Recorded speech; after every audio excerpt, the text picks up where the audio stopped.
আসসালামু আলাইকুম everyone, welcome to বিডিমাস kitchen. আপনারা সবাই কেমন আছেন? ইনশাআল্লাহ সবাই ভালো আছেন। আজকে আমি বানাবো জলপাই দিয়ে ধনিয়া পাতা ভর্তা। আর এই ভর্তাটি শীতকালে খেতে খুবই ভালো লাগে গরম ভাতের সঙ্গে।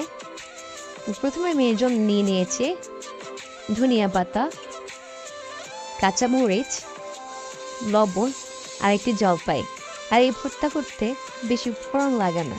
আর ভর্তাটা দুইভাবে করা যায়, শিলপাটাতেও করা যায়, ব্লেন্ডারও করা যায়, কিন্তু আমি শিলপাটাতেই করব। যে কোনো ভর্তাই শিলপাটাতে করলে অনেক বেশি মজা লাগে। প্রথমেই আমি বেশ কয়েকটি কাঁচামরিচ নিয়ে নিলাম, পরিমাণ মতো লবণ, একসঙ্গে বেটে নিব।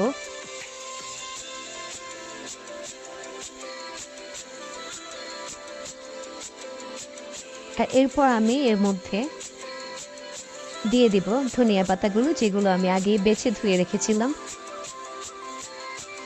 পানিগুলো আগে ঝরিয়ে নিতে হবে, তা না হলে ভর্তা বেশি পানি পানি হয়ে যাবে, যেহেতু ধনিয়া পাতাতে অনেক বেশি পানি থাকে।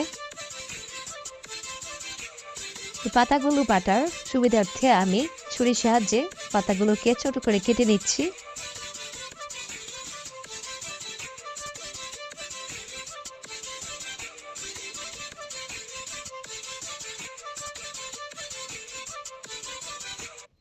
অনেকে কাঁচা ভর্তা খেতে পারে না, সেক্ষেত্রে একটু তেলের মধ্যে পাতাগুলো দিয়ে আর ভর্তার ইনগ্রিডিয়েন্টসগুলো সেম দিয়েই ভেজে নেয়। কিন্তু কাঁচা ভর্তার এক টেস্ট আর ভাজা ভর্তার আরেক টেস্ট, দুইটা দুই রকম মজা। আমি মিহি করে সবগুলো পাতা বেটে নিব।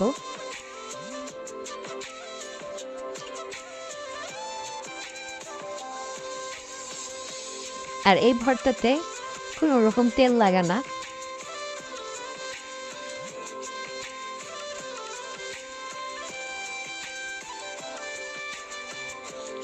ভর্তাগুলো বেটে নেওয়া হয়ে গেছে। এখন আমি একটি জলপাইকে থেতো করে নিচ্ছি। এরপর একসঙ্গে মিহি করে বেটে দিতে হবে, তাহলে হয়ে যাবে ধনিয়া পাতা ভর্তা। আর আপনাদের কার কার ধনিয়া পাতা ভর্তা খেতে পছন্দ আমাকে কমেন্টস করে জানাবেন।